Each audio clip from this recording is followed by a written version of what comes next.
So a fan comes in the game, and he's standing a couple rows up on our sideline, the visiting sideline, and he has on a white T-shirt, and it's full of barbecue stains.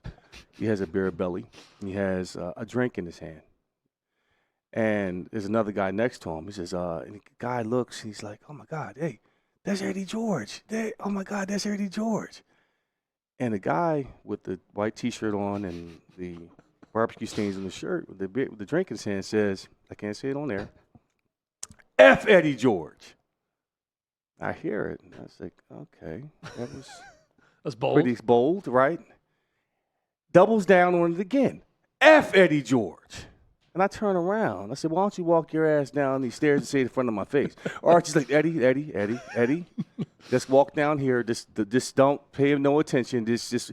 And I'm like, the insult. Why? Like, really? You're that bold enough to say that up in the stands?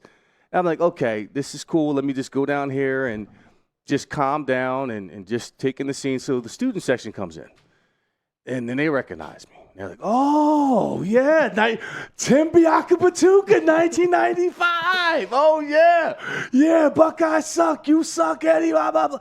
A rain of insults are just coming from all over the place. A barrage of them just coming all over the place. People are coming in.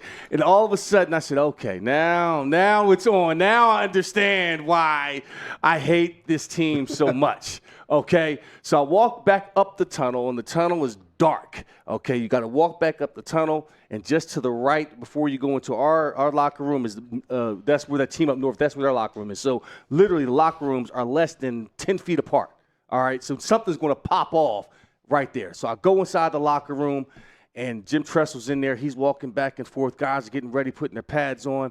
I take off my jacket. I take off my hat. I said, Coach, I know you're a God-fearing man. You're a devout Christian, but do you mind if I curse? He says, hey, do whatever you got to do to get these guys ready. I don't know what I'm going to say. All I know is that I am ready to play. I'm going to pour my spirit into this team to make sure that they don't lose today, because now I'm emotionally vested in this game. So we gather the guys around. It's time for me to give my speech. Just outside the door, you can hear the Michigan band coming through, playing Hail the Victors. I mean, just loud, right? I said, guys, gather around. I get up. Guys gather around, taking knees, gathering tight. I bend over, touch my toes, and stretch a little bit. And I could feel the tears coming to my eyes.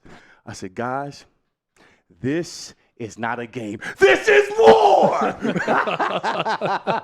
I said, 10 years ago to this day, I shed tears and blood in this locker room because I lost it. I said, today is a day about legends.